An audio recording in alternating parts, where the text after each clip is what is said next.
il s'attriste pour des réelles raisons, pour des vraies situations que nous traversons, pour les difficultés que nous vivons, pour les attentes que nous avons et qui n'arrivent pas.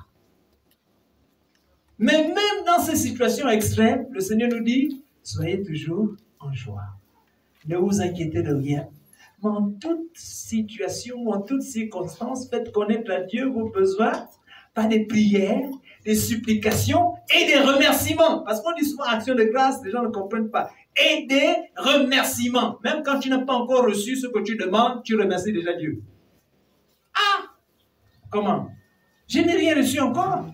Oui, tu remercies déjà Dieu parce que quand tu as prié, Dieu a écouté et il va répondre. Non, il a déjà répondu et tu verras cela s'accomplir. Alléluia. Aha. Bon, ce n'est pas le sujet de ce matin. Le sujet de ce matin, c'est le ministère du Saint-Esprit. Et le ministère du Saint-Esprit, aujourd'hui, on va aborder la notion de l'ordre. Parce que depuis, je médite avec le Seigneur et nous, généralement, nous sommes en train de courir pour chercher le bien-être, la richesse, l'abondance, la paix, le repos. Mais la première chose que le Seigneur vient faire dans notre vie, ce n'est pas d'abord déjà nous donner l'abondance. Parce que c'est ça que les gens cherchent. Quand on dit bénédiction, là, les gens ne voient même pas que les bénédictions ne sont pas que matérielles. Ça, ce sont les conséquences de la bénédiction. En réalité, la Bible dit que vous êtes bénis de toutes sortes de bénédictions spirituelles dans les lieux célestes en Jésus-Christ. Mais quand on entend bénédiction, quelqu'un déjà, la voiture, la maison, le mariage, tout ce qui est matériel. Amen. Ça, c'est l'Église. Là, on voit ce qui frappe à l'œil. Alors que Dieu, lui, voit le cœur. Amen. Donc, avant de voir avec Dieu, avant de voir ce qui te frappe à l'œil là, Dieu lui regarde d'abord ton cœur. Quel est l'état de ton cœur? Est-ce qu'il y a le désordre dedans? Quel est le temps de ta vie? Est-ce qu'il y a le désordre dedans? Quel est l'état de ton âme? Est-ce qu'il y a le désordre? Parce que s'il y a le désordre, Dieu se rend compte qu'il ne peut rien mettre à l'intérieur qui soit durable. Alléluia. Quand il y a le désordre, Dieu ne met rien de durable.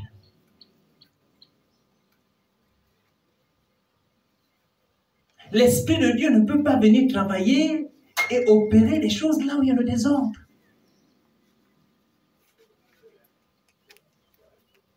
Alléluia. Voilà. Ceux qui connaissent comment fonctionnent les entreprises, ils savent que s'il y a un désordre financier, avant que l'entreprise ne gagne l'argent, qu'est-ce qu'il faut d'abord faire? Il faut corriger le désordre de gestion. N'est-ce pas? Gestion financière. Et même pour ceux qui sont dans les ressources humaines, s'il y a un désordre au niveau de la gestion des hommes qui sont dans l'entreprise, il faut d'abord corriger ça avant que l'entreprise ne gagne de l'argent. Donc, avant qu'il y ait l'abondance là-bas, qu'est-ce qu'il faut? Il faut corriger, mettre de l'ordre. Alléluia. C'est comme ça que les organisations marchent. Vous pensez qu'ils ont appris ça d'où? De qui? De Dieu. Amen. Voilà. C'est de Dieu. Donc, si les organisations, les humains marchent comme ça, vous pensez que nous-mêmes, notre cœur marche comment? Notre vie marche comment? Elle marche pareil. Parce que c'est une loi de Dieu. S'il n'y a pas d'ordre, ce que tu attends là, ça ne vient pas. Tu auras beau prier, faire tous les travaux nécessaires. Vous connaissez les travaux des chrétiens? Vous connaissez, non? Les travaux des chrétiens. Le jeûne et la prière, 40 jours. C'est bien, c'est pas mauvais. Le jeûne d'Esther, c'est bien, c'est pas mauvais. Le jeûne de Paul, c'est bien, c'est pas mauvais. Au contraire, on encourage ça. Mais s'il y a le désordre, malgré les 40 jours ou les 360 jours de jeûne et de prière, le résultat ne sera pas là. Parce que Dieu a établi des lois et lui-même, il respecte les lois qu'il a établies. Alléluia. Vous voyez cette image-là? Donc aujourd'hui, je vais vous amener quelques photos. J'ai tapé sur Internet des ordres routiers. Et je suis tombé sur cette image. Bon, celui qui m'a donné l'image là, Google, il m'a dit que ça, c'est à Kinshasa. Normalement, quand on roule sur la route, les piétons ne doivent pas être au milieu de la route, n'est-ce pas? Mais regardez, les piétons sont au milieu de la route. Normalement, sur la route, chacun doit suivre sa trajectoire. Mais regardez, ici, chacun ne suit pas sa trajectoire. Tout le monde est dans tous les sens. Amen. Et les piétons, et les motos, et les camions, et les cars, et les bus, et les taxis, tout le monde est dans tous les sens. Alors, qu'est-ce que c'est? C'est un désordre. Il faut envoyer un policier ici, mais même un ne va pas suffire, il sera submergé. Il faut envoyer toute une légion de policiers ici pour remettre de l'ordre. N'est-ce pas? Amen. Amen. Voilà, quand il y a trouble à l'ordre public, on envoie les militaires, on envoie les policiers pour remettre de l'ordre. Pourquoi? Parce que il n'y a pas de changement, il n'y a pas de développement, il n'y a pas de construction, il n'y a pas de vie sans l'ordre. Alléluia. Il n'y a pas de développement, il n'y a pas d'épanouissement sans ordre. Et quand on regarde vraiment, dès que tu es dans un bouchon comme ça, c'est fini. Tu es bloqué. Si tu es le seul à respecter le code dedans, tu vas rester là. Tous les autres qui ne respectent pas le code vont faufiler et ils vont partir. Alléluia. Ah. Donc, sans l'ordre, il n'y a pas d'épanouissement. Sans l'ordre, il n'y a pas de développement. Sans l'ordre, il n'y a pas de joie. Sans ordre, il n'y a pas d'abondance. Sans ordre, la bénédiction spirituelle, les bénédictions spirituelles que tu as reçues ne vont pas se manifester dans ta vie de manière matérielle. Il faut de l'ordre. Et c'est important, c'est capital. Le problème, c'est que chez nous, je ne sais pas si c'est culturel, mais on aime bien le désordre. Et pire encore, à l'église. Et pire encore, les chrétiens.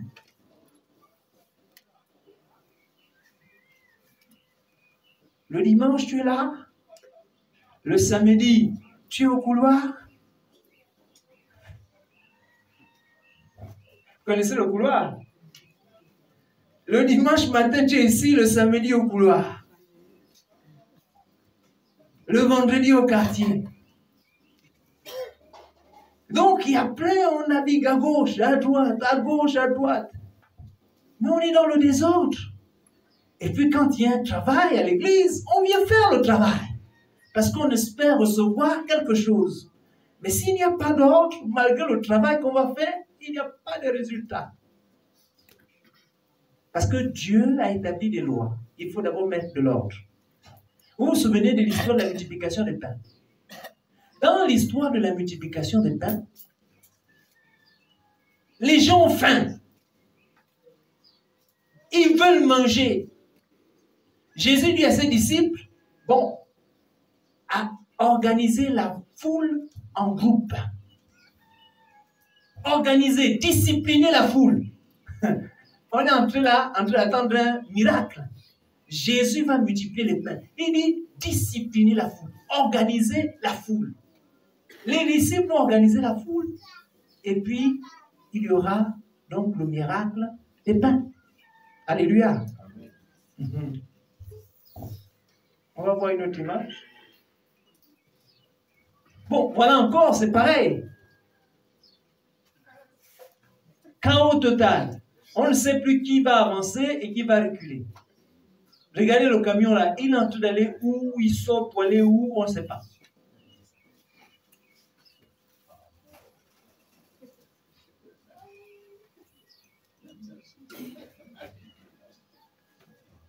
À Libreville aussi, c'est comme ça. Ah, oui. Je viens de Libreville, c'est comme ça aussi. Bon, là, c'est trop quand même, c'est ça, non? Non, mais à Libreville aussi, c'est comme ça, le moment. Chacun, il pousse, il va à la gauche, il klaxonne, il met le clignotant ici, un côté, il est de l'autre côté. On ne sait plus où il veut aller. Et ça embête tout le monde. On est bloqué. Mais on cherche le développement. Et ce sont les mêmes qui se plaignent pour dire, il n'y a pas le développement.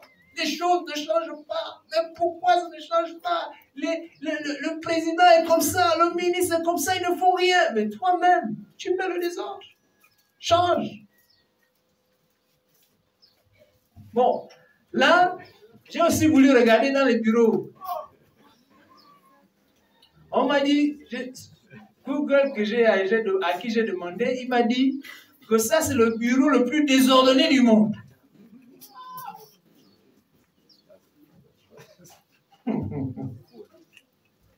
Amen.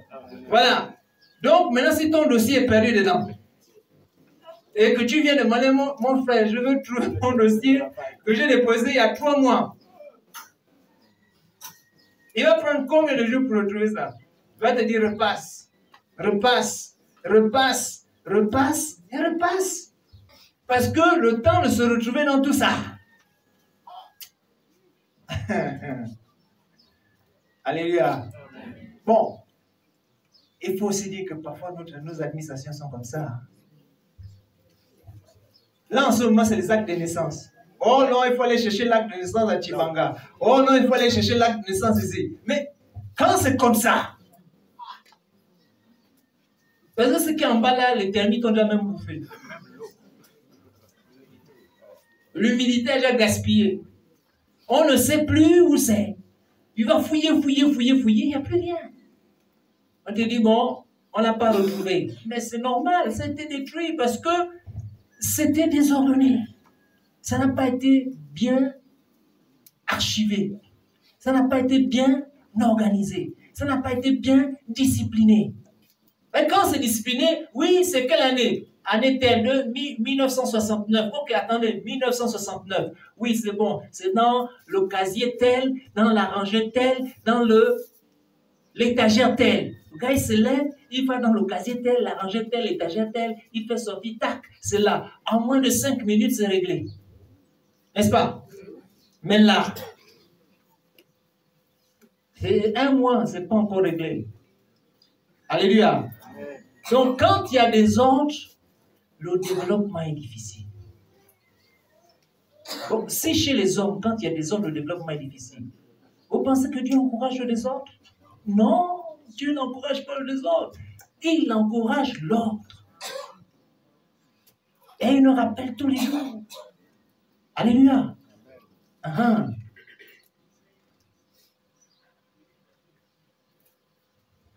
Voilà, ça c'est pour les anciens chrétiens, ils connaissent ces images-là.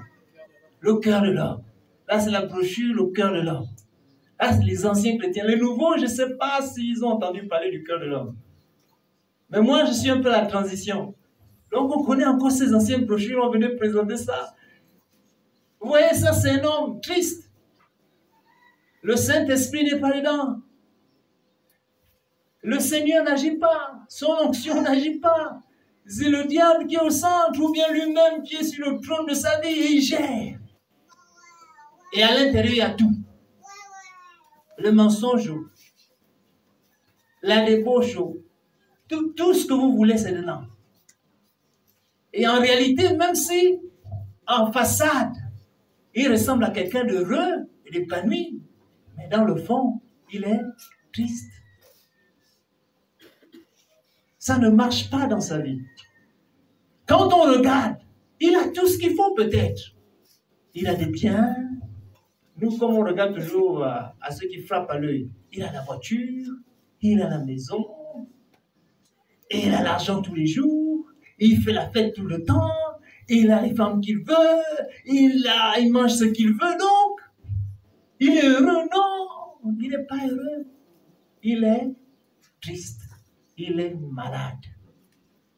Pourquoi? Il y a le désordre dans son cœur. Donc, le même désordre qu'on a vu sur la route là, il est aussi dans le cœur. Le même désordre qu'on a vu sur le bureau là, c'est aussi dans le cœur. C'est aussi dans la vie. Et à cause de ça, il n'y a pas d'épanouissement. Tu veux même commencer une relation, la relation n'aboutit pas. Ou tu es encore blessé davantage. Tu veux te marier, mais le mariage ne marche pas. Tu veux trouver un travail, mais même quand tu trouves un emploi, toi-même, à cause de ce que tu es brisé dans le cœur, tu n'es pas épanoui dans ce travail.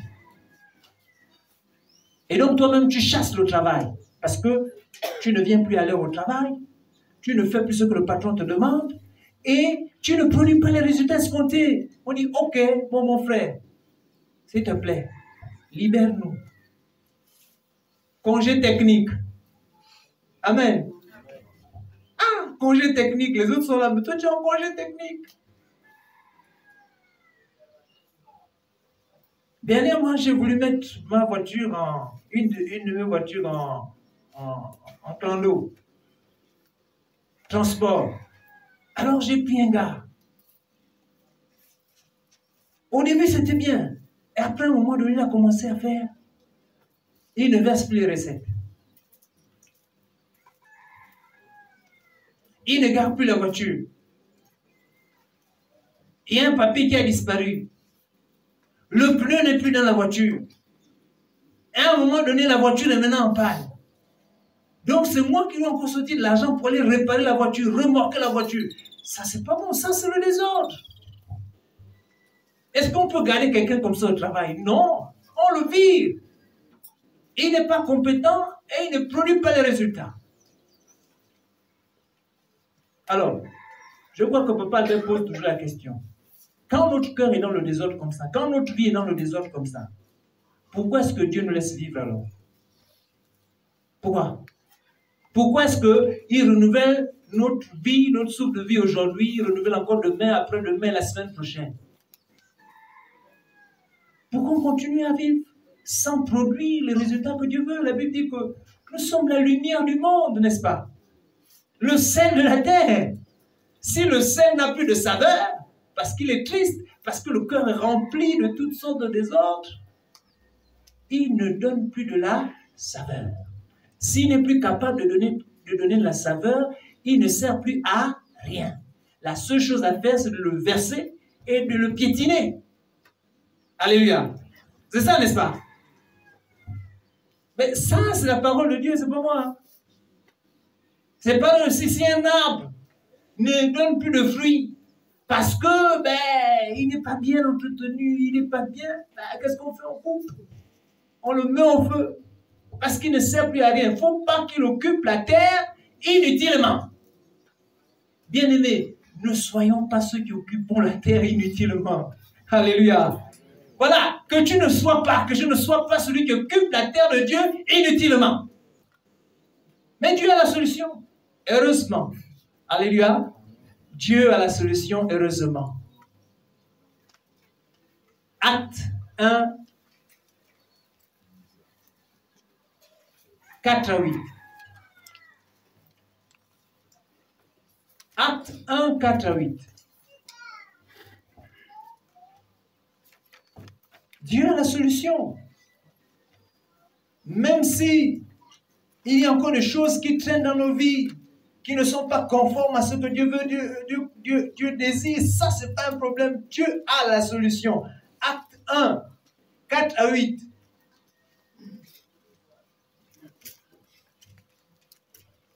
Voici ce que la parole de Dieu déclare dans Acte 1, verset 4 au verset 8.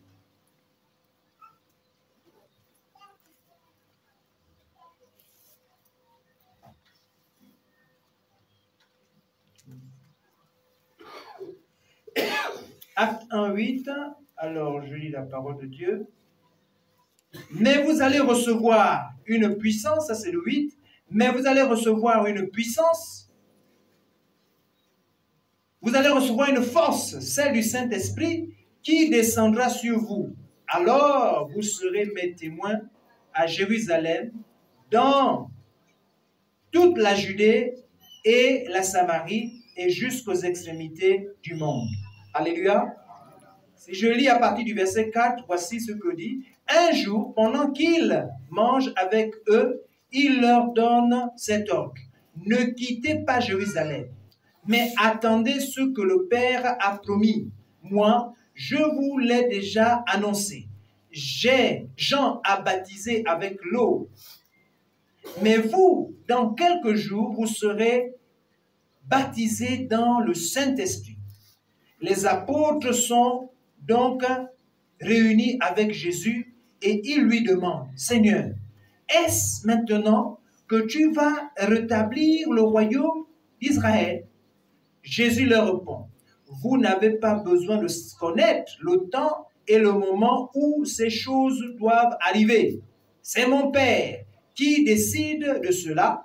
Lui seul a le pouvoir de le faire. Mais vous allez recevoir la force. Mais vous recevrez une puissance. Alléluia. Le Saint-Esprit venant sur vous. Alors voici la situation. Jésus est en train déjà de partir. Ça fait 3 ans qu'ils sont avec Jésus. Et ils se rendent compte que Jésus, il est mort, il est ressuscité. Il est maintenant en train d'être enlevé là. Mais c'est tu es en train de partir. Tu n'as pas encore établi. L'ordre n'est pas encore revenu. Mais il y a un problème. Mais la nation d'Israël est détruite. Mais nous sommes encore toujours esclaves. Mais nous avons des situations difficiles. Mais Seigneur, quand est-ce que tu vas rétablir? Quand est-ce que tu vas restaurer? Quand est-ce que tu vas ramener l'ordre? Le Seigneur leur dit, ce n'est pas vous, c'est le Père lui-même qui connaît. Sauf que vous allez recevoir une puissance lorsque le Saint-Esprit va venir sur vous. Alléluia. Il y a le désordre. Jésus, les disciples étaient conscients qu'il y a le désordre. À cette époque-là, si on revient dans l'histoire, c'est que les Romains occupent Israël. Ce sont eux qui font la loi dans ce pays. Le peuple est opprimé. Il est en esclavage ou encore colonisé. Donc c'est une forme d'esclavage déguisé. Et qui n'ont pas la souveraineté dans leur pays. Ils ont besoin de quelqu'un qui vient les délivrer de ce pouvoir-là. C'est pour ça qu'ils disent à Jésus, mais Seigneur, tu es venu, tu as délivré, tu as fait ceci, tu as guéri les miracles, tu as guéri les malades, tu as fait des miracles. Nous, on attendait que tu viennes, que tu nous débarrasses de ces Romains-là qui nous fatiguent. Comment tu es déjà en train de partir? Tu es mort. Ok, tu es ressuscité. Ça veut dire que tu es maintenant puissant. Débarrasse-nous de tout ce monde-là qui nous embête. Alléluia. Jésus leur répond. Donc ils étaient conscients qu'il y avait le désordre. Jésus avait sûrement le pouvoir de leur débarrasser de tout ça. Mais qu'est-ce que la réponse de Jésus? Mais vous recevrez une puissance. Le Saint-Esprit survenant sur vous. En d'autres termes, qui doit nous débarrasser de tout ce désordre-là? Est-ce que c'est le Saint-Esprit? Est-ce que c'est le Saint-Esprit qui doit nous débarrasser de tout ce désordre-là? C'est qui? C'est nous-mêmes. Alléluia. C'est nous-mêmes. Mais sauf que Dieu va nous donner sa puissance pour le faire. Alléluia. C'est là le secret. Dieu lui-même nous donne sa puissance pour le faire. En réalité, Dieu lui-même est avec nous pour le faire. N'attendez pas que le Seigneur vienne réorganiser le désordre qui est dans ton cœur. Dis au désordre, je ne veux plus de toi. Comme parfois la maison, vous connaissez la maison.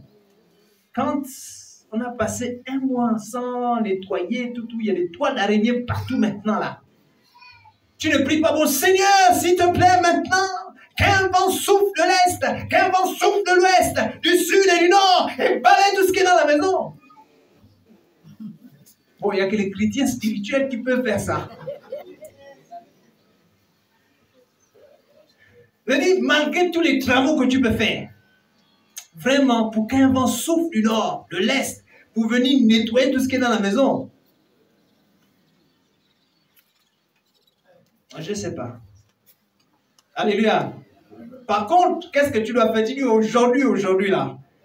J'en ai marre que cette maison soit dans cet état.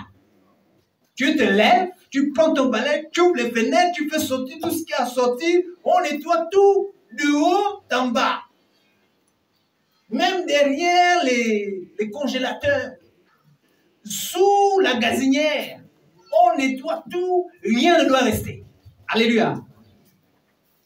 Tu as reçu le pouvoir du balai pour tout faire sortir. Et quand tu as fini, c'est l'ordre dans la maison. Tu dis, ah, là quand même, je respire l'air frais. Alléluia. Voilà. Comme ce n'est pas le Seigneur qui vient balayer notre maison, ce n'est pas aussi le Seigneur qui va venir balayer ton cœur. Qu'est-ce que je veux dire? Dieu te donne le pouvoir de mettre tout ça dehors. La force de dire non à ceux qui n'est pas conforme. La force de dire non à ceux qui créent le désordre. La force de chasser ceux qui créent le désordre en nous. Il y a tellement de choses qui créent le désordre en nous. Tellement, tellement, tellement. Le monde nous sollicite tellement. Les problèmes de la vie nous abattent tellement. Les situations nous déstabilisent. Les problèmes de famille. Oh, Seigneur. Souvent, on est vraiment découragé, lessivé, tout ça. Et le désordre s'installe. La fatigue même pour arranger les choses là, ça s'installe. Mais ce que le Seigneur veut, il dit, vous recevrez une puissance. Alléluia. Donc la première chose que le Seigneur fait dans nos vies, quand il envoie son esprit, ou que l'Esprit de Dieu fait dans nos vies, ce n'est pas d'avoir le pouvoir pour épater les autres. Vous savez, nous c'est ça, surtout les jeunes chrétiens là. Power! Pour montrer aux autres que là j'ai la puissance de Dieu. Non, moi je connais les jeunes chrétiens, nous-mêmes, ils sont là. Les jeunes chrétiens, la puissance pour épater le monde. Non, ce n'est pas d'avoir la puissance pour épater le monde. Avant d'épater le monde, Dieu met de l'ordre d'abord chez toi. Parce que s'il n'y a pas de l'ordre, même si tu as la puissance va te tuer. Vous prenez un enfant qui ne connaît pas conduire, vous lui donnez un véhicule 4x4, vous allez, avant même qu'il ne sorte de la concession, il va déjà détruire votre maison. En faisant, il marche arrière, boum, fini, la maison est renversée. Tu vas accuser qui? Toi-même, tu as donné à l'enfant quelque chose qu'il ne pouvait pas porter. Alléluia. Avant que l'enfant ne soit capable, avant qu'on ne lui donne un véhicule 4x4, qu'est-ce qu'il faut faire? Il faut lui mettre à l'auto-école. Qu'il apprenne comment est-ce qu'on conduit. Alléluia. Qu'il mette la discipline dans son cœur d'enfant, parce que la Bible dit que le cœur de l'enfant est chargé de folie. C'est pour ça qu'ils volent, pour ceux, les parents qui ont les voitures, ils volent la voiture du père la nuit, il va faire l'accident avec. Le papa en train de dormir, on l'appelle, allô monsieur? Oui, qu'est-ce qui se passe? Non, votre voiture vient de faire l'accident. Comment? La voiture est garée. Elle a fait l'accident où et comment? Non, ma voiture est garée sur le parking. On dit non monsieur, la voiture n'est pas garée sur le parking. Elle est dans un ravin. Quoi? C'est pas possible. C'est au parking. Moi-même, j'ai garé au parking. Ils sont au vide. La voiture n'est pas là. Donc, les gens ont sûrement raison. Oh, tu l'appelles. Lui-même n'est pas là. Il est déjà à l'hôpital. Les problèmes sont arrivés. Alléluia. Parce que le cœur de l'enfant, la folie est attachée au cœur de l'enfant. Il ne comprend rien. Il ne comprend pas les dangers. C'est la même chose avec nous. Dieu a besoin de nettoyer nos cœurs, de nettoyer ce qui en nous empêche de glorifier son nom, nous empêche d'être des témoins fidèles, parce que c'est ce qui est dit. Mais vous recevrez une puissance, le Saint-Esprit se revenant sur vous, et vous serez mes témoins. En réalité, le but de Dieu, en nous donnant sa puissance, c'est que nous soyons des témoins. Des témoins qui racontent. C'est qui un témoin? Un témoin, c'est quelqu'un qui raconte ce que Dieu a fait. Il raconte cela en parole, en action, et même dans ses pensées, dans ses projets, dans sa mentalité, dans sa façon de vivre, dans sa façon de réagir, dans sa façon d'intervenir dans des situations. Il témoigne que Dieu est au fond de lui, et en lui, son caractère a été changé, qu'il y a de l'ordre dans sa vie, et que Dieu agit au travers de lui. Voilà un témoin. Alléluia. Or, s'il y a le désordre encore, le témoin n'est pas efficace. Alléluia. Que nous ne soyons pas ceux qui occupons la terre de Dieu inutilement. Amen. Donc, laissons Dieu changer notre désordre en ordre. En fait, Jésus lui-même savait que nous-mêmes on est chaos. C'est-à-dire on est chaos. Le monde est chaos. Le monde sans Dieu est chaos. La société sans Dieu est chaos. La justice des hommes est chaos. La politique des hommes est chaos. La politique des familles est chaos. La politique même des traditions, chaos. On a échoué.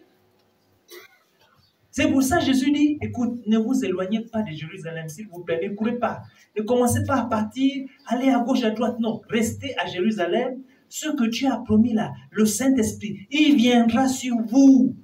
Et alors, vous allez avoir la puissance pour être des témoins efficaces. Alléluia. Voilà. Et donc, Dieu savait ça. Et il sait ça aussi à notre sujet. Il te dit, mon fils, ne cours pas. Ne va pas trop vite. Assis-toi ici, que je mette de l'ordre.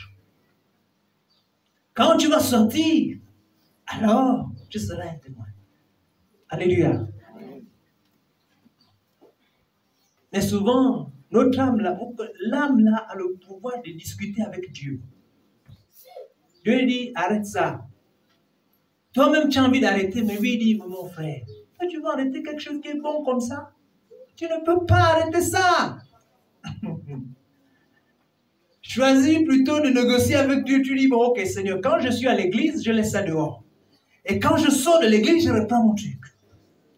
Alléluia. Ce n'est pas ce qu'il faut faire.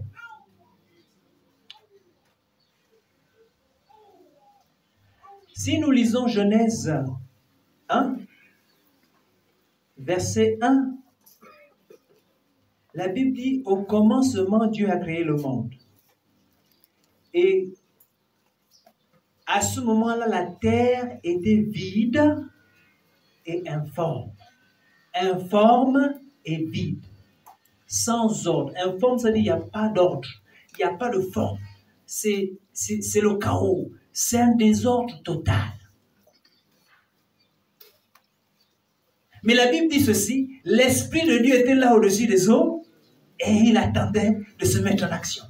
Il attendait de se mettre en action. Dès que Dieu a dit que la lumière fut, pam, il a lancé la lumière. Alléluia. Donc, partout où il y a le désordre, le Saint-Esprit est là en attente d'action.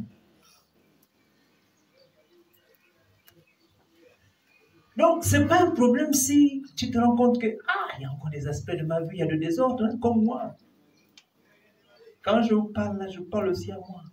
Il y a des parties de ma vie où encore vraiment le désordre. Mais ça, ce n'est pas un problème.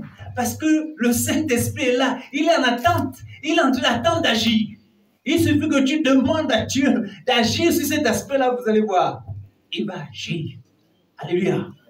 Il va agir. Mais sauf que quand il va agir, là, ça peut te piquer.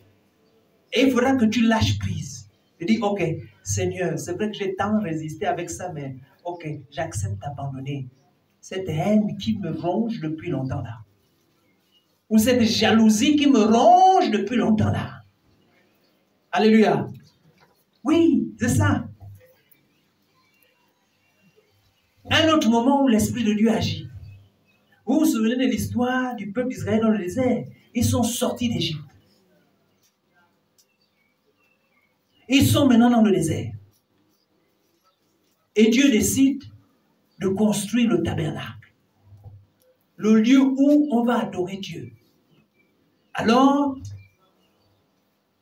on est là dans Exode 31.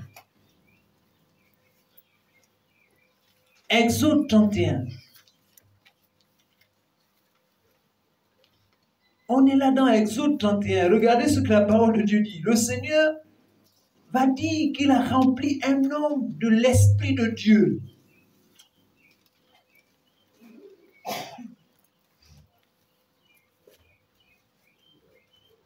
Cet homme, c'est Bezaleel. Exode 31. À partir du verset 1. Le Seigneur dit encore à Moïse, écoute, j'ai choisi Bezaleel, fils d'Uri, et petit-fils de Our, et de la tribu de Juda. Je l'ai rempli de mon esprit pour le rendre très habile et intelligent. Il connaît toutes sortes de techniques. Il sait faire de belles choses. Il sait travailler l'or, l'argent et le bronze. Il sait tailler les pierres précieuses et les monter sur des objets. Il sait sculpter le bois. Alléluia. Et si vous continuez la lecture, vous allez voir, Dieu ne fait que dire ce qu'il sait faire, par la puissance du Saint-Esprit. Alléluia. Amen. Mais après, tu te poses la question, comment est-ce qu'on a vraiment besoin du Saint-Esprit pour venir tailler les pierres? Vraiment. On a besoin du Saint-Esprit pour venir tailler le bois.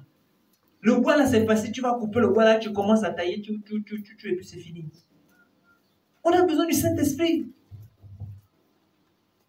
Oui, on a besoin du Saint-Esprit pour mettre l'ordre de Dieu. Alléluia. Oui, parce qu'ici, il s'agit de construire le temple de Dieu. C'est le Saint-Esprit qui connaît comment lire les plans de Dieu. Par exemple, pour construire une maison, qu'est-ce qu'il faut? Il faut un plan. Quand il y a le plan, il faut appeler l'architecte. L'architecte dessine le plan et le maçon, il lit le plan pour le construire, pour monter la maison, n'est-ce pas?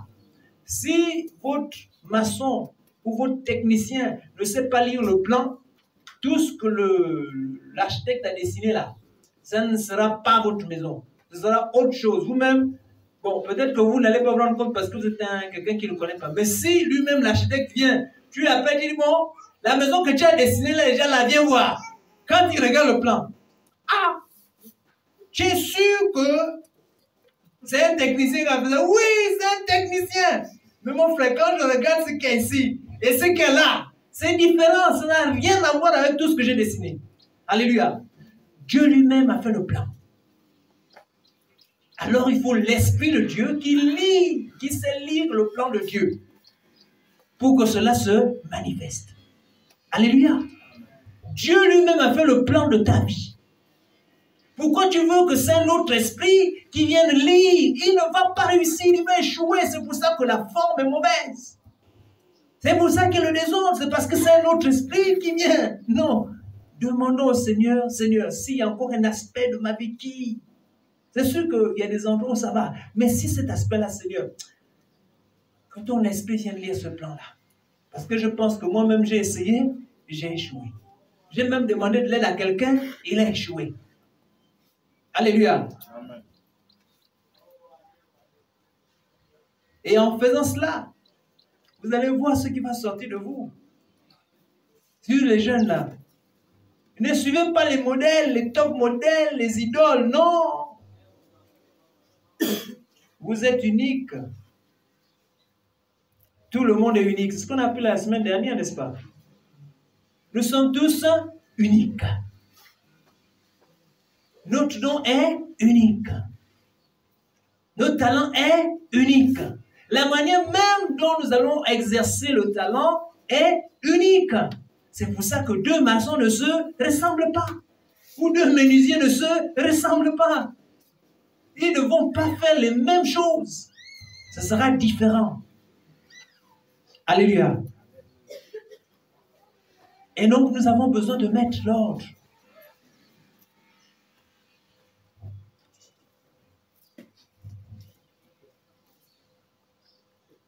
Voilà. Ça dit, c'est la même situation que la première image qu'on a vue. Sauf qu'ici, chacun suit sa ligne. Et le monsieur qui m'a donné l'image là, vous savez, c'est Google. OK? Et il dit, c'était écrit, pour éviter les bouchons, chacun doit être sur sa piste. Pour éviter les bouchons, c'est simple, hein? Pour éviter les bouchons, chacun doit être sur sa piste. Alors ici, chacun est sur sa piste. Même si ça tarde un peu, c'est pas grave, il attend. Mais nous, dès que ça tarde un peu, il dit, ah, les autres là, ils savent pas, c'est de mauvais conducteurs. Il esquive, il va à gauche, à droite, il crée le désordre. Il n'y a pas de Kinshasa, mais pas Libreville. Quoi? Bon, moi j'étais aussi au Cameroun. Au Bénin aussi. Là-bas, en plus, il y a les motos, comme des mouches. Mais ça, c'est nous.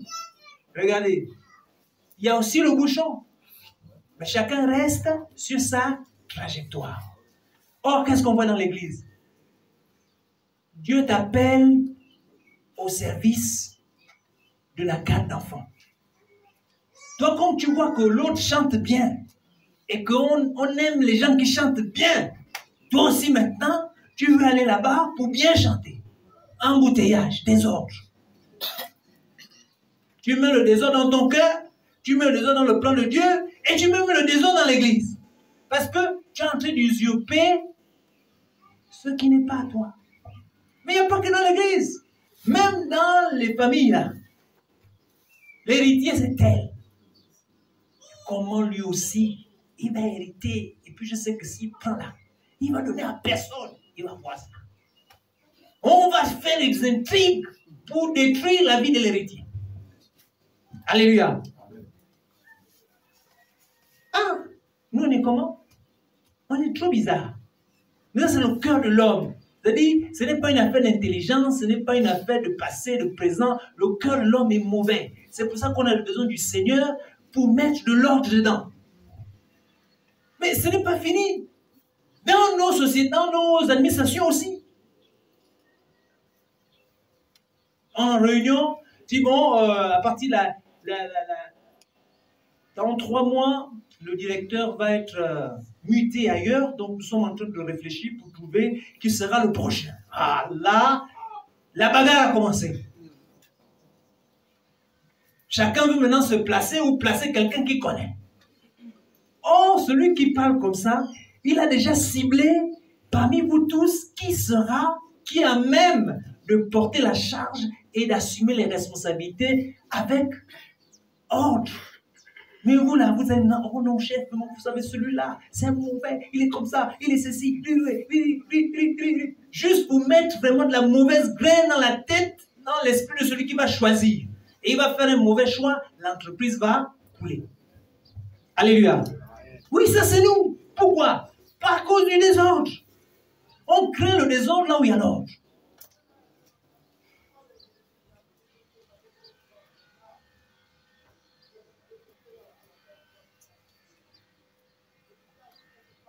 Et dans les administrations, c'est comme ça.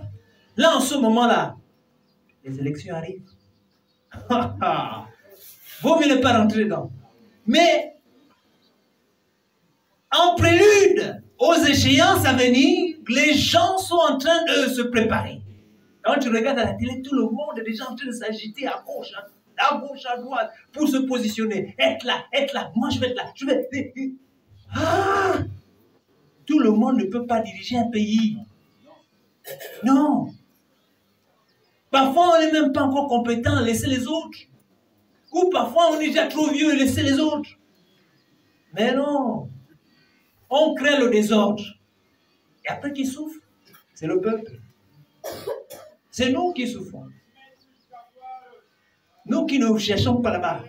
C'est nous qui souffrons en bas. L'argent ne coule plus. Il vous dégoûte maintenant.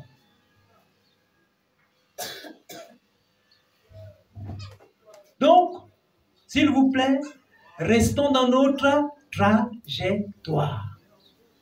Nous avons un don unique. Nous avons un style unique. Nous sommes uniques. Restons dans notre trajectoire pour qu'il n'y ait pas d'embouteillage. Alléluia. Amen. Voilà. Bon, regardez entre l'un et l'autre bureau. Bon, j'ai cherché le bureau le plus rangé. On m'a montré ça. Là, c'est nickel. Toi-même, tu as l'impression que c'est un tableau, une décoration, c'est un tableau. C'est un tableau que tu peux mettre sur ton mur. L'autre, là, tu ne peux pas te permettre de mettre ça sur ton mur comme un tableau de décoration. Alléluia. Quand le Saint-Esprit vient dans nos cœurs, il met les choses en ordre. Il nous aide à mettre les choses en ordre. Toi-même, quand tu t'assois dans un tel bureau, tu es content. Tu travailles. Tu peux même travailler jusqu'à 23h sans te rendre compte. Pourquoi? Parce qu'il y a de l'ordre. C'est clair. C'est limpide. Quand tu es dans un milieu où c'est limpide, tu t'épanouis facilement. Tu te développes facilement.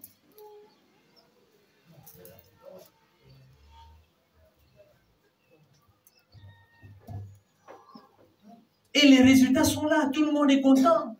Du coup, ton travail bénéficie à toi et bénéficie aux autres. Mais dans nos familles, une seule personne travaille.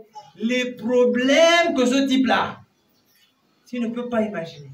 Chacun appelle, allô, mais oui, mais quand même, je suis malade ici. Oh non, l'enfant est tombé. L'enfant est tombé là-bas, il faut venir régler le problème. Oh non, la grand-mère là-bas a des soucis. Oh, le pauvre, il est submergé. Tout un désordre dans son esprit, dans sa tête. Il ne peut pas s'épanouir. Comment vous voulez qu'un enfant comme ça s'épanouisse? Et quand il a fini de s'occuper de tout le monde, il est exténué. À la retraite, il n'a pas conscience. Il dit, regardez-moi les gens comme ça. Ils étaient dans la fonction publique. Ils étaient dans des hautes fonctions. Ils ont travaillé toute une vie. Ils ne sont même pas capables de construire une petite maison. Mais vous oubliez qu'en fait, tout l'argent qu'ils devaient construire la maison avec, ils sont occupés de tout le monde. Et pas de lui. Alors, comme il n'a plus de travail, il n'a plus de responsabilité, les parents même ne reconnaissent même pas tous les efforts qu'il fait, il meurt d'un AVC. Mais oui, à la fleur de l'âge, juste à peine sorti qu'on appelle ça, du monde actif. Normalement, il est censé aller se reposer. Mais avec tout ça, il meurt d'AVC. Une partie de sa vie est tronquée. Alléluia. Et ça, c'est quoi? C'est le désordre.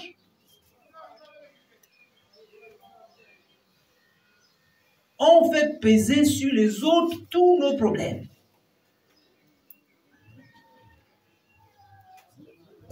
Que le Seigneur nous aide à mettre de l'ordre. Alléluia. Et en réalité, si une institution a le pouvoir de mettre de l'ordre, c'est l'Église. C'est vous, c'est nous. Si on met de l'ordre dans nos cœurs, par la puissance du Saint-Esprit, par la grâce du Saint-Esprit, du Seigneur plutôt, si on met de l'ordre dans l'Église, alors on peut même mettre de l'ordre dans la société. Et leur dire, nous là, l'Église que vous voyez là, nous sommes la colonne de la justice. Et donc, nous croyons que pour que les choses marchent bien, il faut mettre de la justice. Vous voyez, nous-mêmes, nous sommes des exemples. Bon, est-ce qu'on sait dire ça? Est-ce qu'on sait dire ça? C'est nous l'Église, est-ce qu'on sait dire ça? Ou bien nous-mêmes aussi, on baigne dans les mêmes choses? Alléluia. Donc, la première chose, vous voyez, ça c'est encore l'image là, le cœur de l'homme. Quand le Saint-Esprit arrive, qu'est-ce qui se passe? Le désordre s'en va. Tous les trucs bizarres s'en vont.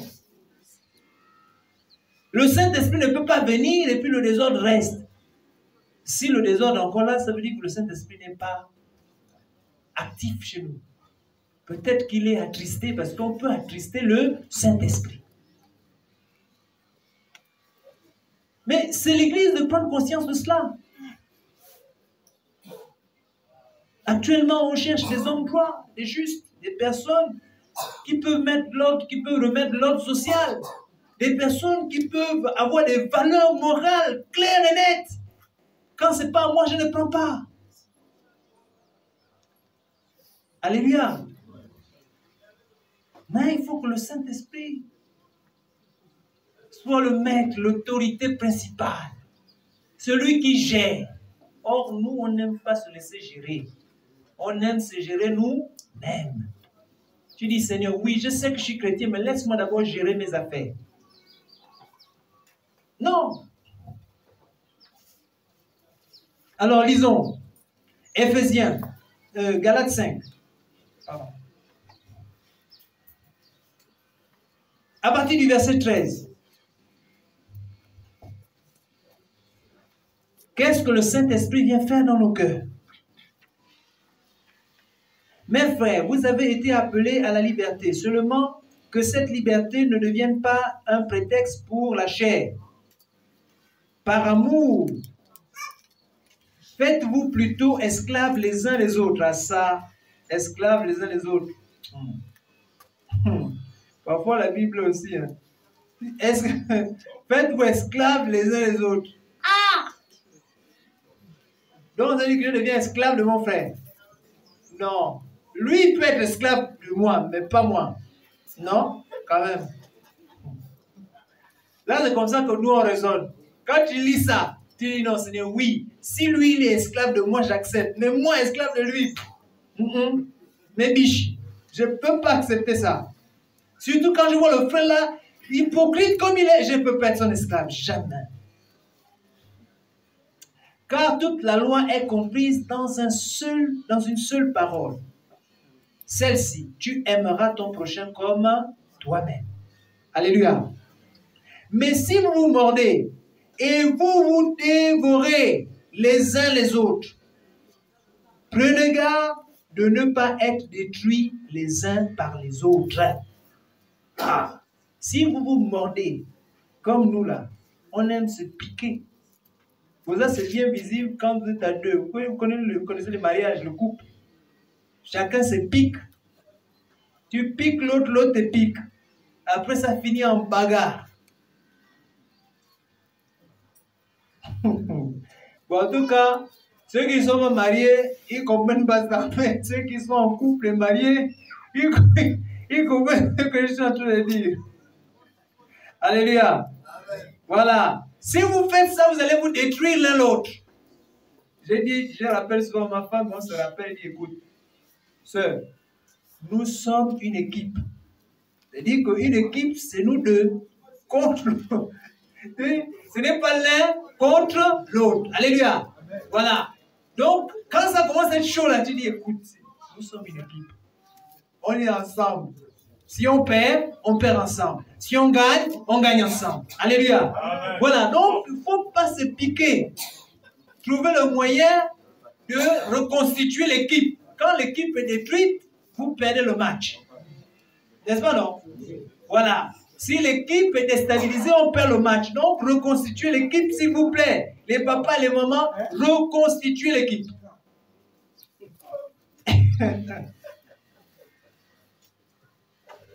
Verset 16. Je dis plutôt marchez par l'esprit et vous n'accomplirez jamais ce qui est de la chair. Car la chair et ses désirs a des désirs contraires à ceux de l'esprit et l'esprit a des désirs contraires à la chair.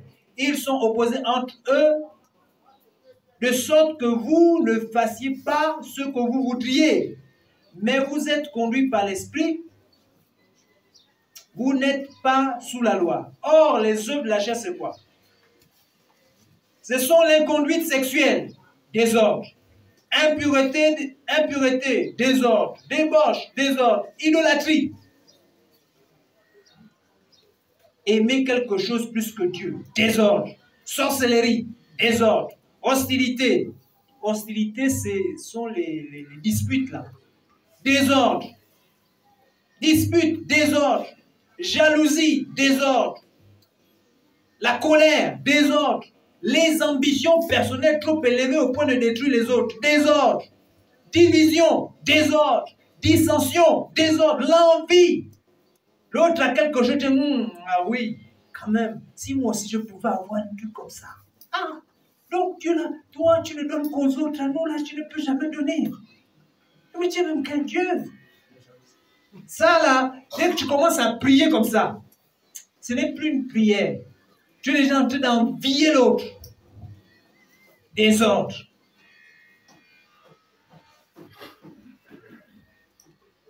Les beuveries. La gloutonnerie. Trop manger. Désordre. Ah oui, il y en a pour qui la nourriture est une idole. C'est-à-dire que s'il n'a pas encore mangé, non. Quand la nourriture est là, il est plus heureux comme s'il était dans la présence du Seigneur.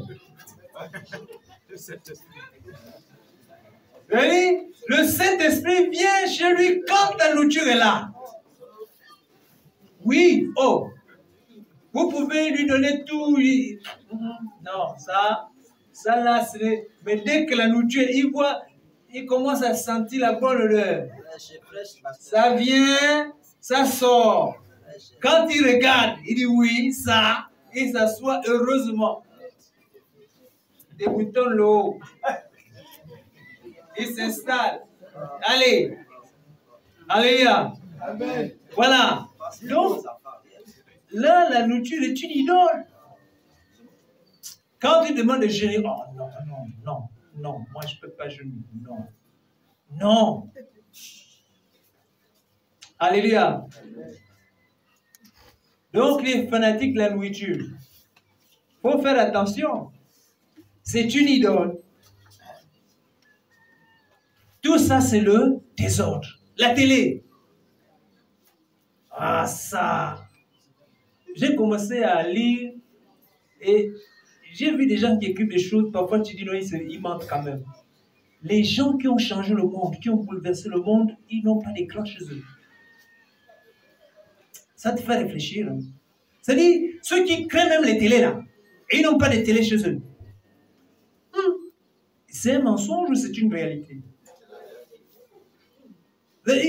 Tu commences à réfléchir. C'est un mensonge ou c'est la vérité? Parce que le gars, il a quand même créé la télé. Donc lui-même, il ne s'assoit pas devant la télé toute la soirée, toute l'après-midi, pour regarder les matchs de foot, pour regarder les films et les séries. Non. Non, c'est bizarre. Ça, c'est bizarre. N'est-ce pas? Le gars, il ne regarde pas la télé. Pendant que toi, tu es dans la télé, là. Il réfléchit au prochain projet. Il réfléchit au prochain truc qu'il va développer. Il est en train de penser, imaginer, réfléchir, il devient créatif. Toi, tu es en train de perdre du temps à regarder la télé. Ah, Seigneur, vraiment.